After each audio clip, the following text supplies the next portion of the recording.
Hidup TV mempersembahkan Oase Rohani Katolik yang dibawakan oleh para imam Keuskupan Agung Jakarta. Selamat menyaksikan. Salam damai dan salam jumpa sahabat Oase Rohani Katolik yang terkasih. Apa kabar Anda semua di hari ini? Senang sekali saya Patricia Elsa dapat kembali hadir di acara ini dan saya sudah bersama dengan Romo Antonius Didit Supartono PR, Pastor Mahasiswa Unit Timur dan juga sekarang Pastor Kan Paroki Cilangkap, Santo Yohanes Vianney. Santo Yohanes Maria Vianney. Dan mari sekarang kita menyapa dahulu Romo Didit. Romo, salam jumpa, berjumpa kembali. Sampai jumpa dan salam bertemu kembali di tanggal 13. Iya. Dan kita akan awali acara ini. Sebelumnya kita akan berdoa bersama dengan Romo Didit. Mari saudari-saudaraku yang terkasih, para sahabat Oase Rohani Katolik yang terkasih, kita awali renungan kita hari ini dengan tanda kemenangan Kristus. Dalam nama Bapa dan Putera dan Roh Kudus. Amin. Rahmat Tuhan kita Yesus Kristus, cinta kasih Allah dalam persekutuan Roh Kudus selalu besertamu dan sertamu juga. Mari dengan rendah hati kita menyadari kekurangan kita sehingga kita layak mendengarkan firman-Nya hari ini dan juga melaksanakannya sepanjang hidup kita. Saya mengaku kepada Allah yang Maha Kuasa dan kepada saudara sekalian bahwa saya telah berdosa dengan pikiran dan perkataan, dengan perbuatan dan kelalaian. Saya berdosa, saya sungguh berdosa. Oleh sebab itu saya mohon kepada Santa Perawan Maria, kepada para malaikat dan orang kudus, dan kepada saudara sekalian, supaya mendoakan saya pada Allah Tuhan kita. Allah yang Maha Kuasa itu selalu mengasihi kita, mengampuni dosa kita, dan menghantar kita ke hidup yang kekal. Amin. Tuhan kasihanilah kami. Tuhan kasihanilah kami. Kristus kasihanilah kami. Kristus kasihanilah kami. Tuhan kasihanilah kami. Tuhan kasihanilah kami. Marilah berdoa. Allah Bapa umat beriman, Engkau telah menganugerahkan kefasihan lidah kepada uskupmu Santo Yohanes Chrysostomus dan menguatkannya ketika ia dianiaya. Bimbinglah kami semua melalui pengajaran dan juga kuatkanlah kami dengan teladan ketabahannya, sehingga akhirnya kami menjadi orang-orang yang mampu melaksanakan belas kasih-Mu meskipun kami dibenci, meskipun kami dihina, seperti yang akan kami dengar dalam bacaan Injil hari ini. Semua ini kami panjatkan dengan perantaraan Tuhan kami Yesus Kristus yang hidup dan berkuasa kini dan sepanjang segala masa. Amin. Aku akan memperhatikan domba-dombaku, mengangkat seorang gembala sebagai pemimpin, dan aku, Tuhan sendiri, menjadi Allah mereka. Sahabat Oase Rohani Katolik yang terkasih, bacaan-bacaan yang akan kita baca bersama pada peringatan wajib Santo Yohanes Chrysostomus, Uskup dan Pujangga Gereja. Bacaan dari surat pertama Rasul Paulus kepada jemaat di Korintus, bab 8 ayat 1b sampai dengan 7, dilanjutkan ayat 11 sampai dengan 13. Dan bacaan Injil Yesus Kristus menurut Lukas bab 6 ayat 27 sampai dengan 38. Marilah sekarang kita membaca bacaan pertama dari surat pertama Rasul Paulus kepada jemaat di Korintus. Saudara-saudara, pengetahuan menjadikan orang sombong, tetapi kasih itu membangun. Orang yang menyangka diri mempunyai pengetahuan sebenarnya belum mencapai pengetahuan yang harus dicapainya. Tetapi orang yang mengasihi Allah dikenal oleh Allah. Tentang makan daging persembahan berhala, kita tahu bahwa tidak ada berhala di dunia ini dan tidak ada Allah lain selain Allah yang esa. Sebab sungguh pun ada apa yang disebut Allah, baik di surga maupun di bumi, dan memang benar ada banyak Allah dan banyak Tuhan yang demikian. Namun bagi kita, hanya ada satu Allah saja, yaitu Bapa, asal segala sesuatu. Bagi Dialah kita hidup, dan bagi kita hanya ada satu Tuhan saja, yaitu Yesus Kristus. Segala sesuatu diciptakan dengan perantaraannya, dan kita hidup karena Dia. Tetapi tidak semua orang mempunyai pengetahuan ini.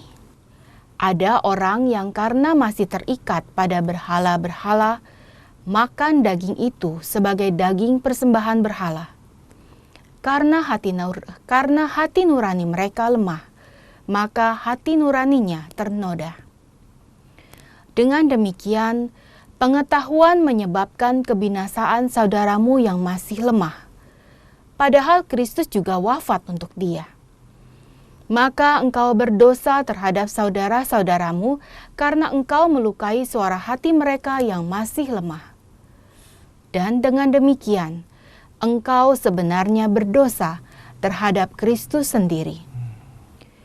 Oleh karena itu, apabila makanan menjadi batu sandungan bagi saudaraku, untuk selama-lamanya, aku takkan mau makan daging lagi. Jangan sampai aku menjadi batu sandungan bagi saudaraku. Demikianlah sabda Tuhan. Syukur kepada Allah. Marilah kita tanggapi dengan Mazmur tanggapan. Tuntunlah aku di jalan yang kekal. Tuntunlah aku di jalan yang kekal. Tuhan, Engkau menyelidiki dan mengenal aku. Engkau mengetahui apakah aku duduk atau berdiri. Engkau mengerti pikiranku dari jauh. Engkau memeriksa aku kalau aku berjalan dan berbaring. Segala jalanku Kau maklumi. Tuntunlah aku di jalan yang kekal. Sebab Engkaulah yang membentuk buah pinggangku. Engkaulah yang menenun aku dalam kandungan ibuku. Aku bersyukur kepadamu oleh karena misteri kejadianku. Ajaiblah apa yang Kau buat. Tuntunlah aku di jalan yang kekal. Selidikilah aku ya Allah, dan kenallah hatiku. Ujilah aku, dan kenallah pikiran-pikiranku. Lihatlah apakah jalanku serong, dan tuntunlah aku di jalan yang kekal. Tuntunlah aku di jalan yang kekal. Haleluya, haleluya, haleluya, haleluya. Jika kita saling menaruh cinta kasih, Allah tinggal dalam kita, dan cinta kasih Allah dalam kita menjadi sempurna. Haleluya, haleluya. Tuhan sertamu Dan sertamu juga. Inilah Injil Yesus Kristus menurut Santo Lukas. Dimuliakanlah Tuhan. Yesus bersabda kepada murid-muridnya, "Dengarkanlah perkataanku ini, kasihilah musuhmu, berbuatlah baik kepada orang yang membenci kalian, mintalah berkat bagi mereka yang mengutuk kalian, berdoalah bagi orang yang mencaci kalian. Bila orang menampar pipimu yang satu, berikanlah pipimu yang lain.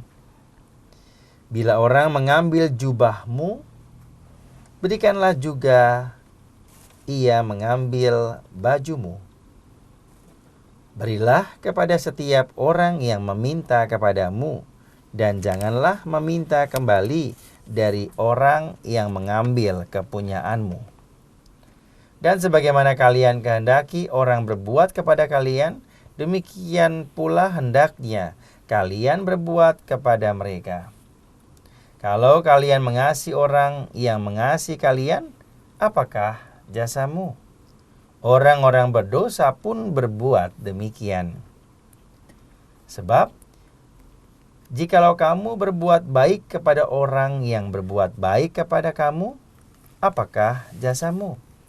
Orang-orang berdosa pun berbuat demikian. Lagi pula, kalau kalian memberikan pinjaman kepada orang dengan harapan akan memperoleh sesuatu daripadanya, apakah jasamu?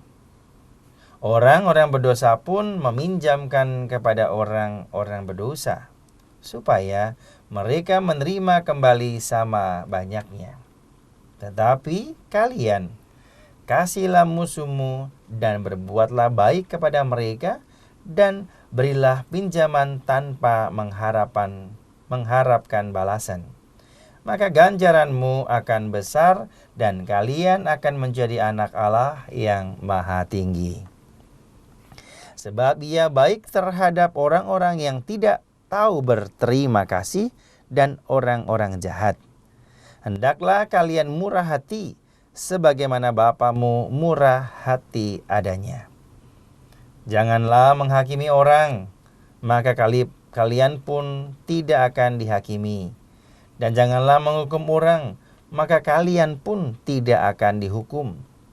Ampunilah, maka kalian pun akan diampuni. Berilah, dan kalian akan diberi. Suatu takaran yang baik, yang dipadatkan, yang digoncang, dan tumpah keluar, akan dicurahkan ke pangkuanmu. Sebab ukuran yang kalian pakai akan diukurkan pula kepadamu. Demikianlah Injil Tuhan. Terpujilah Kristus.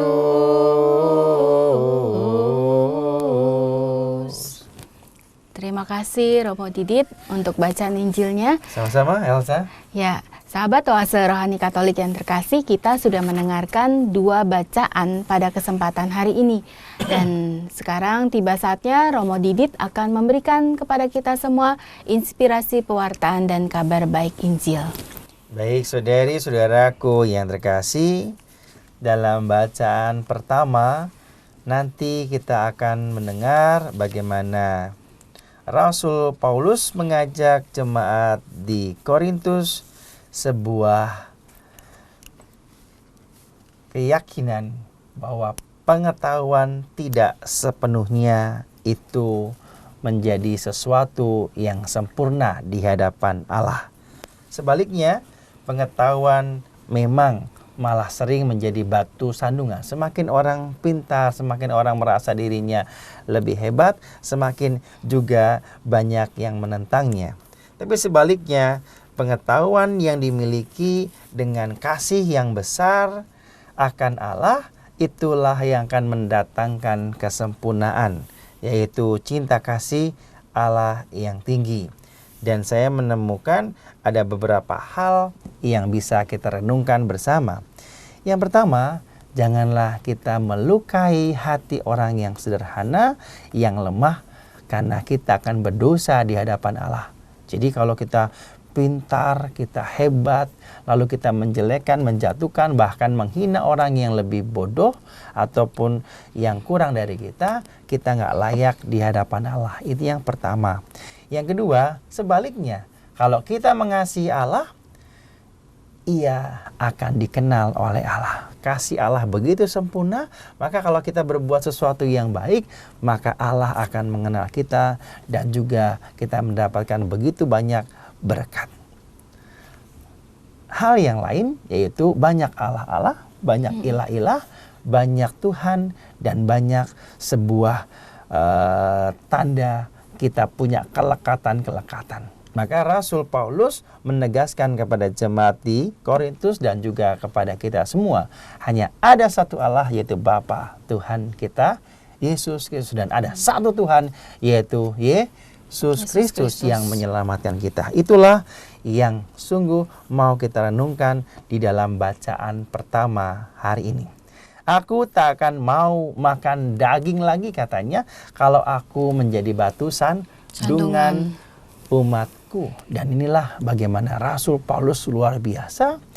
Bila ada sesuatu yang mau menjauhi umatnya dengan Allah, dia berani bermati raga, dia berani berjuang, dan akhirnya hanya mau agar umatnya meyakini Allah Bapanya, Tuhan Yesus yang memanggilnya, yang menangkapnya, dan yang menjadikan ia rasul. Itu poin yang bisa kita renungkan dalam bacaan yang pertama. Baik Romo, cukup merangkum sebenarnya Yeah. apa yang barusan Romo sampaikan. Jadi kita mulai lebih bedah lagi. Tadi poin pertama Romo berkata, janganlah melukai orang yang sederhana atau lemah. Betul. Nah, apakah Romo bisa memberikan contoh konkret seperti apa, Romo? Seringkali kalau kita punya bawahan, entah karyawan, entah orang-orang di pinggir jalan, atau orang-orang yang mungkin dalam hal fisik kelihatan tidak berdasi, ataupun kerja kasar dan sebagainya, seolah-olah dia sudah berada di bawah kita secara kelihatan. Tapi kita tidak tahu hatinya, tidak tahu imannya akan Allah begitu kuat, tidak tahu perjuangannya untuk bekerja untuk istri dan anak-anaknya. Kalau kita lihat tukang-tukang sapu di jalan dengan orang yang naik mobil, udah kelihatan, waduh mobilnya hebat, oh dasinya juga hebat, oh pasti ini orang lebih berpendidikan daripada tukang sampah yang sederhana, tiap pagi hanya itu aja kerjanya. Padahal dia jujur, dia berjuang. Sedangkan yang pakai mobil dengan dasi dan sebagainya, ya nipu sana, nipu sini, itu hal yang sederhana. Meskipun Anda dan kita semua juga nggak boleh berpikir seperti saya, oh pakai dasi keren semuanya, oh boleh korupsi, ya kita nggak boleh. Tapi Tuhanlah yang tahu. Maka sekali lagi kita akan kembalikan kepada Tuhan. Banyak juga tukang-tukang sapu yang pura-pura moto dan akhirnya dia tidak bekerja. Sehingga semuanya ada lapisan. Ketika hati kita itu merendahkan orang lain, itu sudah sebenarnya melukai hati orang yang lemah. Dan dikatakan di ayat 11, dengan demikian pengetahuan itu menyebabkan sebuah kebinasaan saudaramu yang masih lemah. Dan kita dikatakan engkau berdosa terhadap saudara-saudaramu karena engkau melukai suara hati mereka yang lemah. Itu yang saya maksud. Jadi yang lemah bukan berarti dia miskin, dia berarti dia nggak punya apa-apa. Bisa aja kaya, bisa aja orang yang berada. Tapi seorang yang setiap kali berdoa, setiap kali rosario, setiap hari itu dekat dengan pastor ataupun dekat dengan Bapak Uskup, tapi bawaannya itu dia merendahkan orang lain, melukai mereka. Wah, dasar pejabat-pejabat, oh dasar pemimpin, oh dasar majikan nggak tahu, ini dan sebagainya. Itu pun dia meremahkan orang lain. Maka sekali lagi, ketika Anda dan saya menyadari bahwa saya lebih dari orang lain dan merendahkan orang lain, melukai hati mereka, kita tidak layak dikatakan oleh Rasul Paulus bahwa kita berdosa. Maka siapapun, kalau kita mengenal hati seseorang, bahkan binatang-binatang pun kalau diperlakukan dengan kasar, dilukai, dia akan marah, dia akan dendam. Jangan sampai kita melakukan itu. Nanti dalam bacaan Injil semakin jelas, Yesus mengubah tradisi biasa, kita nggak berbuat baik kepada orang yang berbuat baik, tapi kita lebih ekstrim, berbuatlah, mintalah berkat pada orang yang mengutuk dan lain sebagainya. Itu poin yang pertama. Mungkin ada yang mau ditanyakan lagi di poin atau di bacaan pertama, silakan. Iya Romo. Lalu tadi Romo sempat katakan di poin keduanya, kalau mengasihi Allah, Allah sendiri akan mengenal kita. Nah pertanyaannya begini Romo, bukankah memang Allah itu sudah mengenal kita bahkan sejak dari dalam kandungan Romo? Baik, ini menjadi pertanyaan juga saya ketika saya mulai menyadari bahwa panggilan Allah itu ternyata berawal dari memang ketika kita sejak dalam kandungan ibu kita. Sampai saya buat lagu di tahun 2017 atau 16 yang lalu, Karena Kau memilihku. Sederhana, inspirasinya bagaimana sejak awal akulah yang seolah-olah memilih Allah. Mau masuk seminari, menjadi imam dan sebagainya. Tapi ketika saya telusuri, sejak awal Ia memanggil dan memilih sejak saya dalam kandungan. Itu saya rasakan ketika mama dan papa saya ketika menikah, mereka belum menjadi orang Katolik. Entah kenapa. Dan ketika saya lahir, malah mereka membaptis saya terlebih dahulu, sementara mereka baru belajar katekumen. Rasanya nggak boleh. Iya. Dan itu bicara 48 tahun yang lalu, ketika saya masih berusia 3 bulan. Baru setahun kemudian papa dan mama saya dibaptis. Ini sebuah tanda menurut saya ketika saya renungkan panggilan saya ditabiskan imam, dan saya mulai komuni, saya mulai krisma, komuni, sampai akhirnya dibaptis. Kok saya lebih awal daripada papa dan mama saya?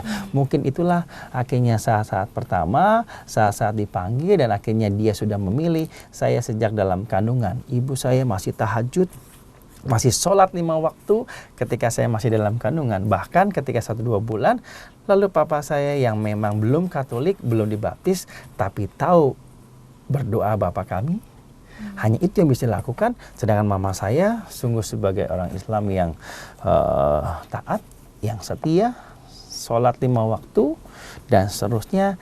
Dia setia kepada suaminya, dan dia mengatakan kepada papa saya, sebagai istri dalam keluarga harus punya satu pondasi yang sama. Akhirnya mereka memutuskan menjadi orang Katolik dan menghadap Paterbrot saat itu, AWM di Cempaka Putih, dan mereka mulai belajar. Memang ada pertentangan seperti nanti pengetahuan akan Allah juga akhirnya menimbulkan pertentangan. Mama saya diusir dari keluarga yang Muslim, dan akhirnya pelan-pelan 1-2 tahun memang keluar dari keluarga besar ini.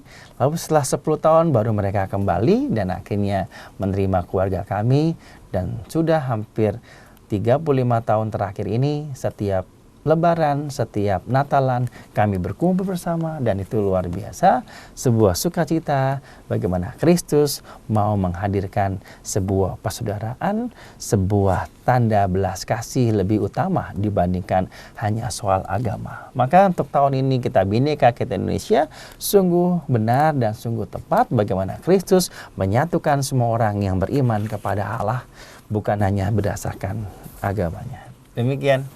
Orang akhirnya bisa kenal karena Allah, karena kita dekat dengan Dia. Demikian Saudari Elsa. Ya, terima kasih Romo untuk sharingnya tadi. Lalu tadi juga Romo sempat katakan tentang kelekatan-kelekatan kita, Romo. Betul. Kelekatan, poin yang ketiga. Ya, poin yang ketiga. Kelekatan seperti apa, Romo, yang bisa menyebabkan kita itu menjadi pribadi yang sombong atau bukan bahkan pengetahuan kita akan Allah itu jadi salah gitu. Betul, jadi kabur. Kadang-kadang seandainya orang suka berdoa, tapi seringkali meninggalkan tugas utamanya sebagai ibu keluarga. Harus masak untuk anaknya, menjemput anaknya, mengajarkan anaknya. Enggak, saya harus novena dulu, harus arisan ini, harus pertemuan dulu dengan ibu-ibu semuanya. Seringkali anaknya malah terlantar. Baik, berdoa itu nggak salah, ikut pertemuan ini juga nggak salah, tapi ketika ia meninggalkan tugas utamanya, yaitu memelihara, beri makan, mengajar anaknya sendiri, menjadi keliru. Ataupun seorang ayah yang sungguh luar biasa giat bekerja, saya bekerja pagi, siang, malam, sampai pagi lagi untuk anak dan istrinya, boleh, nggak salah. Tapi ketika pekerjaan itu malah menjadi sebuah ilah, sebuah kelekatan, ada kenikmatan kalau bekerja terus, mumpung ada kesempatan, terus akhirnya anaknya nggak pernah dipegang, nggak pernah dijamah, pulang nggak pernah ketemu. Lama-lama ini ayah atau hanya tukang buat uang ataupun cari uang, sehingga nggak ada belas kasih yang harus diberikan. Maka semuanya harus seimbang, antara juga ayah yang diam di rumah tiap hari nyelonin, tiap hari nemenin anaknya, nggak pernah bekerja dengan semangat untuk mencari uang, juga keliru. Kita semua mengerti bagaimana seorang ayah, ibunya lebih banyak duit, lebih banyak gajinya dan sebagainya. Mari ada komunikasi antar suami dan istri, ayah dan ibu, dan anak juga akan melihat. Sehingga ketika seorang istri lebih tinggi kedudukannya ataupun lebih tinggi gajinya daripada suaminya, mari itu bisa dipakai untuk sungguh-sungguh saling mengasihi, saling mencintai, saling mengerti, saling mengisi kekosongan ataupun saling satu sama lain mendukung ataupun saling memperhatikan demi anaknya yang dicintainya. Saya yakin itu akan menjadi keluarga yang harmonis dan diberkati oleh anak. Karena rezeki, gaji sungguh berbeda dengan berkat ataupun rezeki yang diberikan Tuhan. Kalau gaji mungkin ya karena kita bekerja saya digaji. Dapat 1 juta, 100 juta, ribuan cinta dan sebagainya tidak bisa diukur dengan uang ratusan juta sekalipun. Demikian Saudari Elsa. Dan satu lagi ya Romo yang menarik, di sini Paulus katakan tentang batu sandungan. Di ayat terakhir, oleh karena itu apabila makanan menjadi batu sandungan bagi saudaraku, untuk selama-lamanya aku takkan mau makan daging lagi. Jangan sampai aku menjadi batu sandungan bagi saudaraku. Ini Paulus ngomong bukan menekankan tentang makan daging atau bukan makan daging kan ya Romo? Maksudnya cakupannya lebih luas dari itu yang dimaksud Paulus batu sandungan itu ya Romo? Ya persis, jadi seperti tadi yang saya katakan di ayat sebelumnya, ayat 7 dikatakan di situ, tetapi tidak semua orang yang mempunyai pengetahuan ini. Ada yang karena masih terikat pada berhala-berhala, makan daging itu sebagai daging persembahan berhala. Jadi ada ayat yang 8 sampai 10 yang sebenarnya bisa Anda baca lagi. Saya mengatakan saking Paulus itu tidak mau menjadi batu sandungan, sehingga kan kalau imam-imam dikasih persembahan ini itu dan pasti yang enak-enak gitu ya, akan bermati raga. Aku daripada nanti umatku itu bertengkar ataupun malah salah arah menyembah berhala dan sebagainya lantaran apa yang kita lakukan sebagai imamnya, aku nggak akan lakukan lagi. Asal umatku meyakinin tidak lagi menyembah berhala-berhala, tidak lagi ini, tidak lagi itu, tapi dia percaya dan dekat dengan Allah. Luar biasa Santo Paulus itu. Jadi segala tindakan kita itu harus kita pikir ulang, jangan sampai menghambat orang lain juga ya Romo ya? Ya, tepat sekali. Ya. Baik Romo, terima kasih banyak. Dan sahabat Oase Rohani Katolik, kita sudah mendengarkan dari sesi awal ini bagaimana Romo Didit menyampaikan inspirasi pewartaan dari surat pertama Rasul Paulus kepada umat di Korintus. Dan tadi kita sudah mendengarkan penjelasan dari Romo Didit. Kita akan jeda dulu sesaat, tetaplah di acara Oase Rohani Katolik. Hidup TV mempersembahkan Oase Rohani Katolik yang dibawakan oleh para imam Keuskupan Agung Jakarta. Selamat menyaksikan.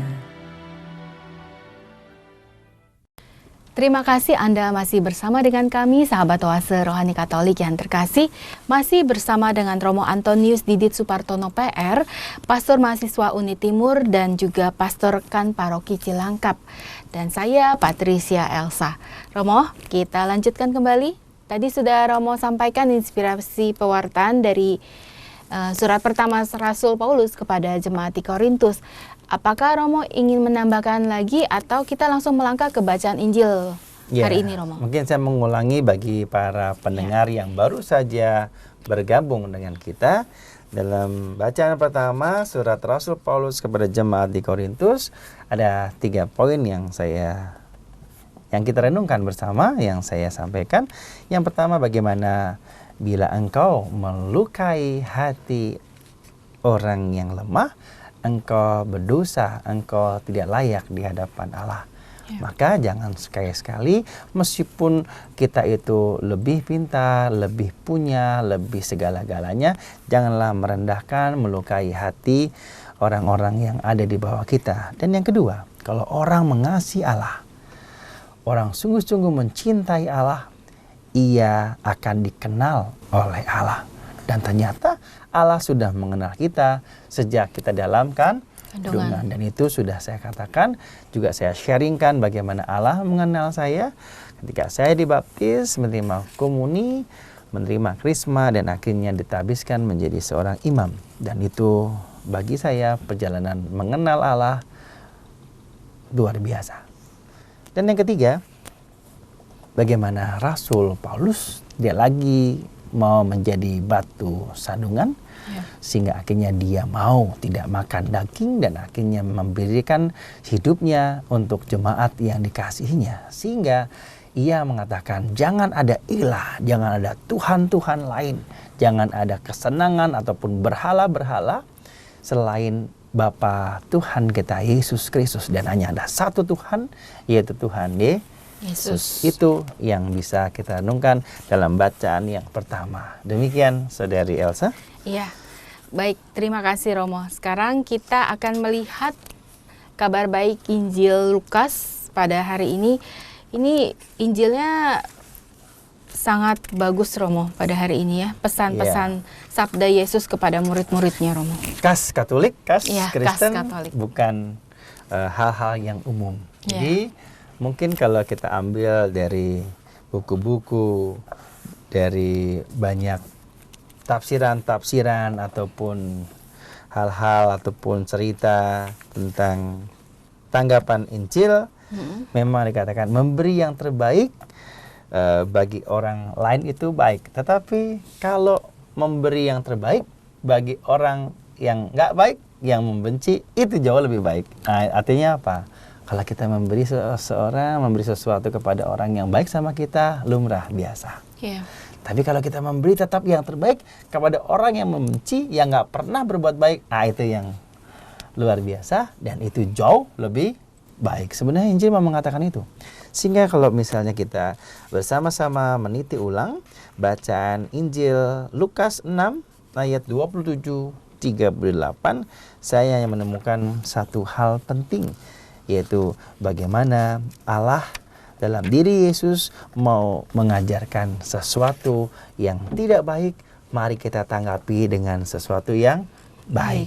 Kalau kamu menghakimi, kamu juga akan dihakimi. Kalau kamu menghukum, kamu juga akan dihukum. Tapi kalau kamu mengampuni, kamu pun akan diampuni. Ya, suatu takaran kalau kamu melakukan sesuatu, wajar kita pun mengenai. Maka jangan lagi menyakiti, jangan lagi menghukum, jangan lagi semena-mena pada orang lain. Dan ada hubungan dengan bacaan pertama, kalau kita mau dikasihi, dicintai Allah. Apa upahmu kalau kamu memberikan hanya seseorang yang baik kepada kita? Itulah kekasan sebagai orang Kristen, orang yang mengenal Kristus harus jauh lebih belas kasih dibandingkan dengan orang yang tidak mengenal Kristus. Itu poinnya cuma satu. Kita bisa renungkan bersama dalam semua ayat-ayat yang bisa kita baca di Injil Lukas 6:27 sampai 38 ini. Demikian Saudari Elsa. Iya Romo, yang kita coba lihat nih Romo, perkataan Yesus seperti ini Romo. Mintalah berkat bagi mereka yang mengutuk kalian. Nah bagaimana caranya itu? Saya tadi sebelum rekaman ini, saya mencatat beberapa hal yang istilahnya seperti kontroversial, itu kan ya. Saling bisa bertolak dibayangkan. belakang. Iya, kasihlah musuhmu berbuat baik. Jadi ada 3 poin yang bertolak belakang. Pertama, minta berkat sama orang yang mengutuk. Berdoa bagi orang yang mencaci. Dan terakhir, kalau kita diambil, dicuri, kita malah kasih lagi. Nah, itu kan bertolak belakang sama ajaran yang biasa-biasanya. Kalau kamu ditolak, dipukul, balas lagi mukul. Nah, itu kan, masuk boro-boro minta berkat sama orang yang mengutuk. Kita aja ngelihatnya sudah sebel gitu kan. Apalagi minta berkat, alamak, enggak deh, sorry deh Romo, sekali-kali juga enggak. Itu pun yang dialami oleh juga mungkin orang tua saya, sahabat-sahabat saya, enggak bisa untuk menerapkan itu. Tapi Yesus sungguh luar biasa. Kita lihat bagaimana Yesus itu dikerubung, dihina, dicaci, bahkan akhirnya ditolak, bahkan akhirnya ditangkap, tapi dia tetap tidak mengutuk mereka. Mereka tidak juga dibalas. Kalau Yesus membalas, bisa nggak? Bisa, seharusnya langsung semuanya para prajurit itu. Dan akhirnya Yesus memperlihatkan kerendahan hati Allah yang luar biasa. Dia mencintai sepenuhnya dan dia tidak membalas. Seperti kalau ada lagu juga ya, kasih ibu kepada beta tak terkira sepanjang masa. Dia luar biasa, bukannya seperti ibu, tetapi dia Allah yang dahsyat, yang mau memberikan dirinya meskipun dia mendapatkan celah, bahkan hinaan, bahkan juga kekejaman yang luar biasa. Maka kalau kita hari ini bersama dengan Santo Yohanes Chrysostomus sebagai seorang uskup dan pujangga gereja yang berani mengatakan tidak, jelek, benar. Ketegasan itu meskipun akhirnya dia banyak dimusuhi oleh orang-orang di sekitarnya. Yesus memperlihatkan kebijaksanaan Allah yang luar biasa. Dia tetap memberikan yang terbaik. Dia tetap melakukan sesuatu ketika dia diusir, ingat di kampung halamannya, dia kan anaknya tukang kayu, kan saudara-saudaranya ada daripada kita. Yesus tidak meninggalkan. Kenapa? Masih tetap memberikan mujizat hanya beberapa orang, tapi tetap dia melakukan. Meskipun dia harus meninggalkan ke tempat yang lain. Dan itu yang kita lihat dalam diri Yesus yang tidak menaruh kebencian kepada lawan-lawannya, bahkan juga kepada orang yang mau membunuhnya. Sampai pada saatnya nanti, tibalah saatnya Yesus akan menyerahkan diri dan menjadi penyelamat seluruh umat manusia. Demikian, Elsa. Iya. Jadi maksud perkataan sabda Yesus kepada murid-muridnya ini apakah bisa dikatakan seperti ini, Romo? Coba. Semuanya itu harus berlandaskan kasih. Karena kasih itu yang bisa mempersatukan. Betul. Jadi ada sebuah kalimat, hendaklah kamu juga murah hati seperti Bapakmu. Kasih itu memperlihatkan bagaimana belas kasih versi hitung-hitungan. Jadi versus kalau kita menilai lo utang 7 juta, 8 juta, 9 juta. Tapi dengan belas kasih, ya sudahlah. Gak usah 7 jutanya, lo terserah mau bayar berapa. Itu bisa lebih menang, ya sudah, karena dia memberikan belas kasih yang luar biasa, yang tadinya berhutang 7 juta, diganti menjadi 10 juta, bisa jadi. Ngerti kan maksud saya kan? Tapi kalau itu, enggak, lo 7 juta atau 7 juta. Orang ekonomis harus begitu, orang ekonomi. Maka nggak bisa. Kasih itu dilawan dengan materi, dengan sebuah tanda yang kelihatan. Kasih itu nggak ada batasnya. Melampaui sama. Kalau kita hitung-hitungan kepada Allah, coba boleh ngitung sendiri. Kita nafas kalau lagi sakit, beli oksigen itu 1 tabung berapa? Wow, kita bayar kepada Allah itu berapa triliun kita bisa hidup. Kita punya jantung, kita punya kaki. Maka kalau dikasih kesempatan, selagi aku masih kuat, berikanlah yang terbaik. Allah menganugerahkan kepada kita hidup.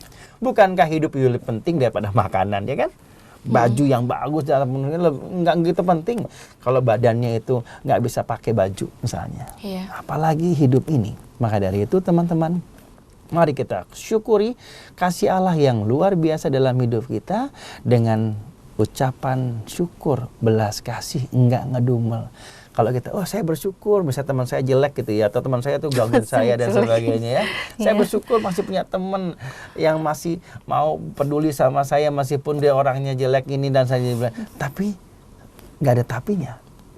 Tapi kalau saya kesel nih, nggak bisa, ini mukanya udah jelek. Ya kan ngomongnya, tetap bersyukur, tetap meskipun itu saya disakiti, saya bersyukur. Saya disakiti, saya nggak dapat kayak orang Jawa gitu ya. Wah syukur, ini cuman kakinya yang jatuh, nggak dua-duanya. Oh syukur, saya nggak mati, saya masih bisa bernafas kalau tabrakan gitu ya. Oh syukur saya mati, kalau nggak saya sakit. Syukur itu ada benarnya, ada salahnya juga. Artinya ya nggak punya rasa syukur yang benar. Mari kita bersyukur, berterima kasih dengan hal-hal yang positif. Karena apa? Allah tetap memberikan. Coba orang lahir gitu kan selalu penuh dengan sukacita, ditimbang-timbang dan sebagainya. Nah, mari kita nikmati hidup kita pun seperti itu, selalu bersyukur dan bersyukur. Tidak mengeluh dan mengeluh, apalagi mencela, apalagi menipu dan sebagainya. Karena kalau kita nipu satu, kita lihat orang yang saya tipu, saya bawaannya apa? Udah mau ngeles, mau cari, dan akhirnya cari kesempatan untuk membela diri. Tapi kalau orang bersyukur, udah terima kasih, udah terima apa aja, saya adanya begini, saya jalan aja, nggak usah harus malu. Saya bersyukur nggak punya mobil, saya dapat ini, sudah. Tapi kalau kita pura-pura, wah saya mobil pinjaman, saya bohong nih misalnya nih. Wah ketemu orang, wah dulu saya mobil saya kemana nih? Oh, saya pura-pura harus cari inilah mobilnya di bengkel. Saya cari sesuatu kebohongan demi kebohongan. Itu orang nggak bersyukur. Selalu orang mencari-cari. Ya sudah syukuri nggak punya mobil, ya sudah. Besok dapat pesawat terbang kali ya malahnya. Begitulah saudara-saudara kasih. Mari hidup kita penuh dengan syukur, kasih. Itulah yang melandasi cinta kita kepada Allah. Seperti dalam bacaan pertama, barang siapa mengasihi Allah, ia dikenal oleh Allah. Mau dikenal sama Allah? Kasihlah dia. Iya, mau dikenal oleh Allah, kasihilah dia. Iya, sederhana. Iya. Dan kalau kita sudah mau melakukan perintah atau kehendak Allah, Allah juga akan memberikan kita banyak berkat nih Romo. Seperti perkataan ini, janganlah menghakimi, ya dari sini Romo. Janganlah menghakimi orang, maka kalian pun tidak akan dihakimi. Dan jangan menghukum orang, maka kalian pun tidak akan dihukum. Ampunilah, maka kalian pun akan diampuni. Berilah dan kalian akan diberi. Suatu takaran yang baik yang dipadatkan, yang digoncang dan tumpah keluar atau dicurahkan ke pangkuanmu. Artinya ini berkatnya melimpah ya Romo ya. Kayak saya membayangkan ini Romo, zaman dulu kan kalau kita beli beras gitu kan, pakai yang tempat kaleng besi itu. Kalau beras kan kadang kalau tukang beras tuh dia akan diratain gitu. Itu dipadatkan dengan Romo seperti itu. Terus yang melimpah keluarnya itu masih diberikan lagi kepada kita. Jadi saya membayangkannya seperti itu. Boleh. Arti dari ayat ini juga demikian. Berilah, maka kamu akan diberi. Tapi kalau orang tetap bersungut-sungut, minta, mengeluh, udah, dia nggak akan dapat apa-apa terus. Dia sepanjang hidupnya mengeluh terus, nyesel terus. Tapi kalau orang selalu memberi, meskipun saya nggak punya, ingat ya, seorang janda miskin, dia memberi dari kekurangannya. Dia lebih besar daripada seorang pemungut cukai atau orang kaya yang memberi dengan kelimpahannya. Maka kalau kita sedikit aja memberi, wow, luar biasa. Waktu beberapa bulan lalu, saya pernah dan saya selalu pelayanan ke penjara. Saya menawarkan, apakah mau bisa membantu kami paroki Cilangkap yang akan membuat pastoran baru, karena pastorannya kecil itu ya. Nggak menyangka mereka di penjara membeli dan membantu, malah nih sekarang sih Romo saya beli 10 dan sebagainya. Saya kaget, bengong, terbengong-bengong, karena mereka dari kekurangannya juga mau memberi, mau membantu kita semua yang sebenarnya sudah punya. Padahal saya tujuannya minta bantuan kepada mereka yang berkunjung, yang datang. Malah warga binaan yang memberi ataupun mau menyumbang kepada kita. Dari kekurangan mereka ya. Luar biasa. Itu hal yang selalu saya ingat terus. Maka jangan kecilkan orang lain. Mungkin dia bisa memberi dari kekurangannya tapi tulus. Maka Allah malah akan memilih ataupun malah memberkati mereka yang memberi dengan tulus, daripada orang punya kaya besar sekali 100 juta tapi dia 100 miliar boleh menipu, boleh koruptor, nggak diterima. Meskipun mereka tetap ratusan jutanya oleh gereja-gereja tetap diterima, tetapi dia tidak layak karena dia membohongi, dia menipu, dia mengambil milik orang lain, dan dia curang, orang licik. Ingat hari Minggu ke-22 kalau tidak salah ada firman hal yang najis dan yang tidak najis. Bukan yang masuk ke dalam yang najis, tapi yang keluar. Maka orang-orang Farisi selalu mempersoalkan, harus makan, cuci tangan dulu, bersihkan dulu. Dan Yesus mengatakan, Bukan ajaran Allah kamu abaikan, perintah Allah. Tapi kamu mengandalkan perintah adat istiadat manusia. Padahal perintah Allah seringkali kamu abaikan. Jadi bukan yang masuk tetapi yang keluar. Segala pikiran jahat, hati, percabulan. Ada 13 saya kemarin juga dalam pembunuhan, pencurian,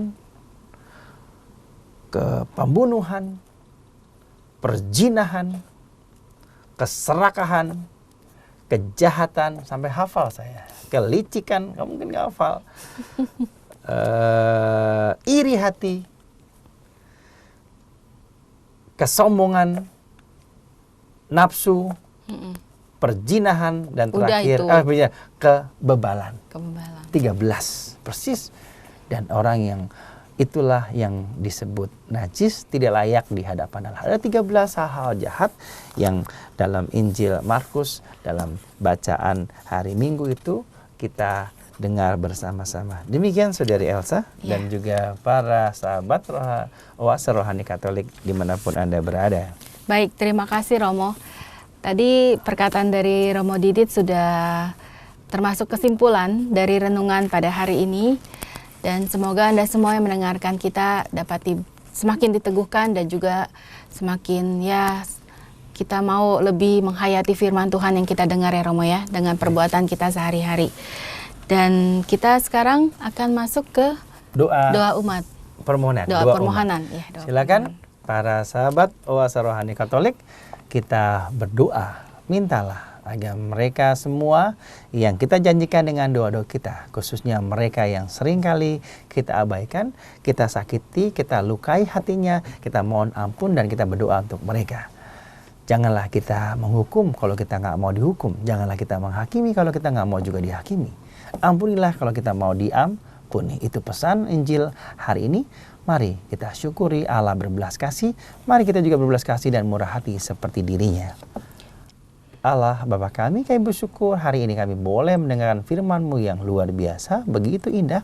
Dalam bacaan pertama bagaimana Rasul Paulus pada umat di Korintus mau mengajak kami untuk dekat, untuk kenal kepadamu sehingga kami pun dikenal oleh Engkau. Dan dalam bacaan Injil, Yesus mengajarkan kepada kami semua untuk mencintai lebih dari segala sesuatu. Sehingga meskipun kami disakiti, dibenci, bahkan dikutuk, kami tetap berdoa, tetap meminta berkat, dan sungguh-sungguh memberikan yang terbaik kepada mereka. Biarlah hari ini kami boleh berdoa dan mohon kepadamu. Untuk itu dengarkanlah doa-doa kami. Marilah kita semua pada saat ini berdoa memohon rahmat Tuhan, supaya Tuhan mau memberikan rahmat belas kasihan dan pengetahuan akan Allah yang benar. Dan semoga Roh Kudus selalu membimbing kita, memberikan kasih kepada orang lain sesama kita, terlebih yang lemah, yang kecil, dan yang miskin. Kami mohon. Kabulkanlah doa kami ya Tuhan. Marilah berdoa untuk diri kita, supaya kita bisa mengampuni orang-orang yang telah melukai hati kita. Semoga kita semua pada saat ini mau mengampuni mereka yang telah bersalah ataupun melukai hati kita. Dan kita juga mau memohon ampun kepada orang-orang yang telah kita lukai. Semoga juga rahmat Tuhan mau memberikan kita keberanian untuk itu. Marilah kita mohon. Kabulkanlah doa kami ya Tuhan. Marilah juga kita pada saat ini berdoa untuk bangsa dan negara.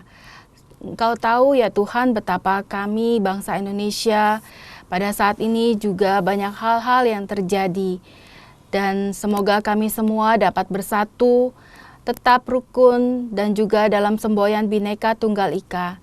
Kami percaya Allah Bapa, Allah Putra, dan Roh Kudus beserta Bunda Maria selalu menyertai bangsa dan negara kami dan juga seluruh pemimpin-pemimpin bangsa yang benar di negara ini.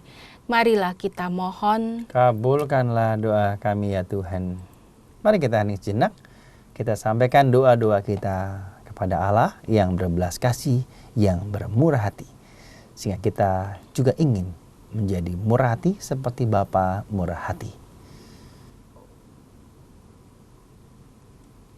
Dengarkanlah ya Bapa doa-doa yang kami panjatkan ini, dan kami satukan dengan doa yang Kau ajarkan sendiri.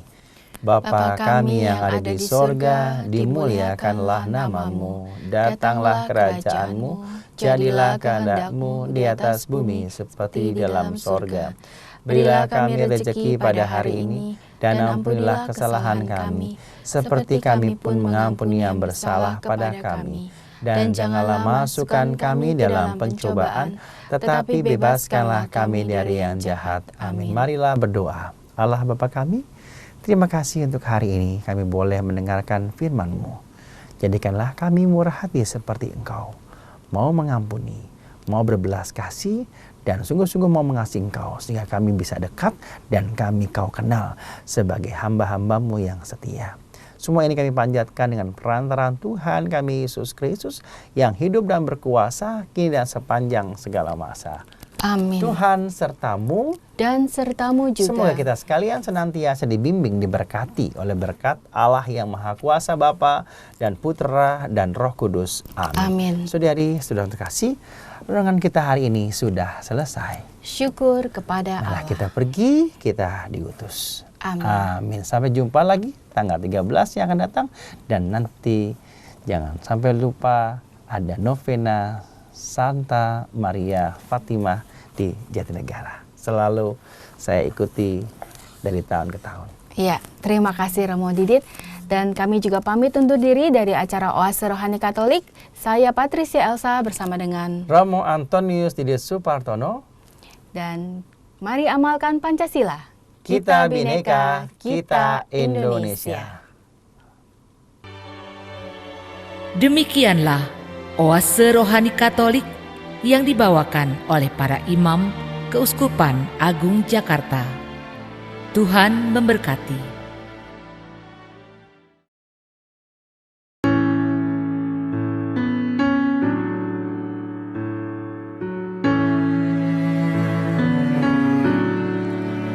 Take me, Lord, into your heart. Take me, Lord, till I'm fulfilled. Save my life, for you are God. I survive, 'cause you are near. You're the one that I adore. Fill my cup so I'll be blessed. And you know I need you more. Come, O Lord, into my heart. Lord, I love you. Lord, I need you. My Lord, oh, hold me tight. Lord, I praise you. Lord, I worship you. Bless me, Lord, for you are great. You're so kind, oh Lord, in all my life, that I will love you always. Bring me home for all my hardship, so we all will see the light. Oh Lord.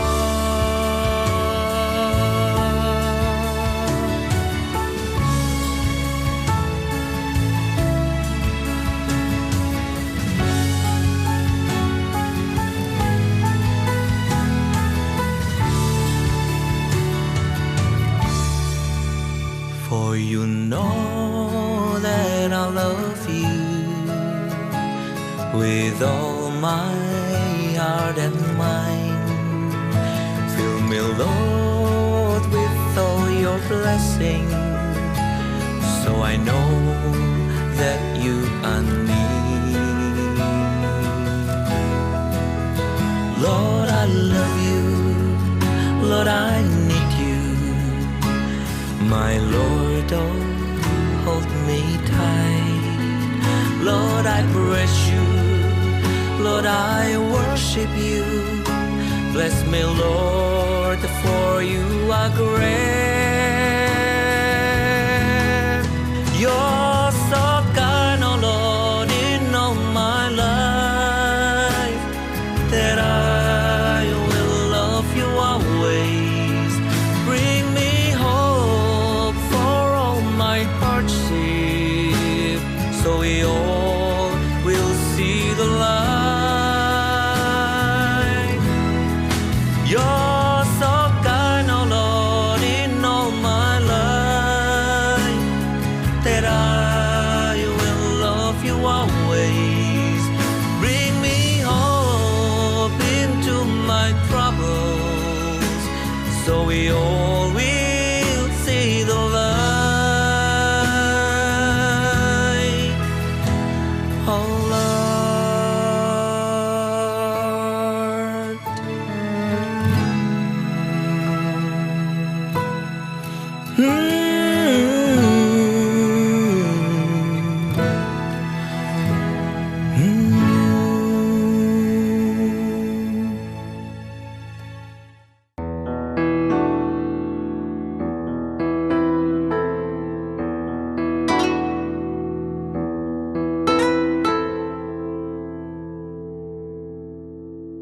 Yang selalu aku rindukan, berbagi hidup bersamamu.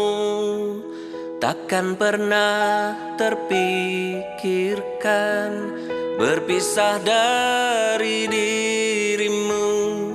Hanya kau satu selamanya, tetaplah kita terus bersama.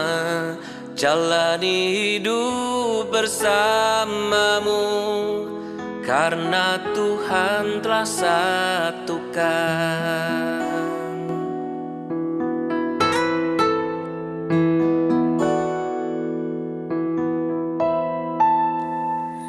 Yang selalu aku rindukan, berbagi hidup bersamamu. Takkan pernah terpikirkan berpisah dari dirimu.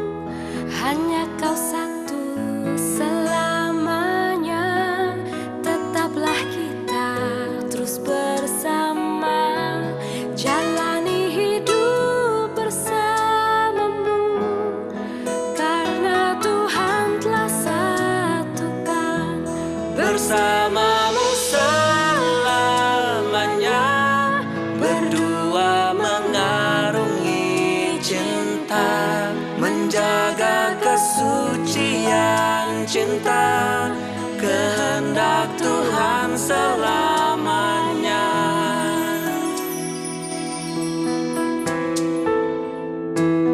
Oh,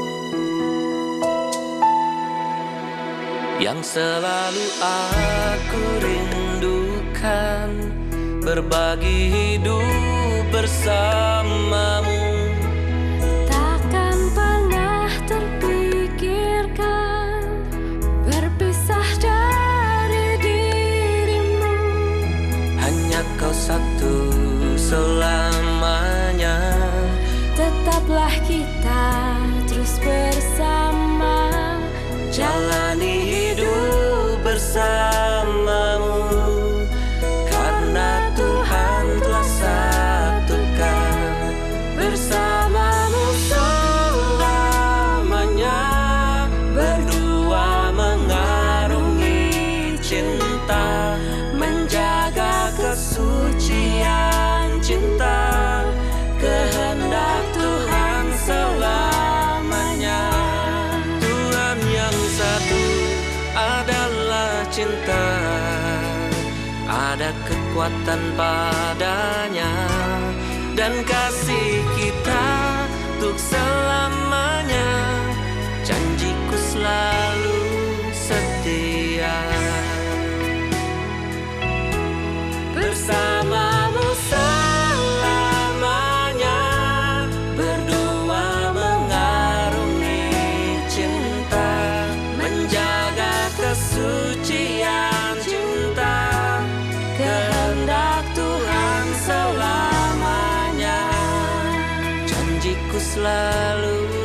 mengerti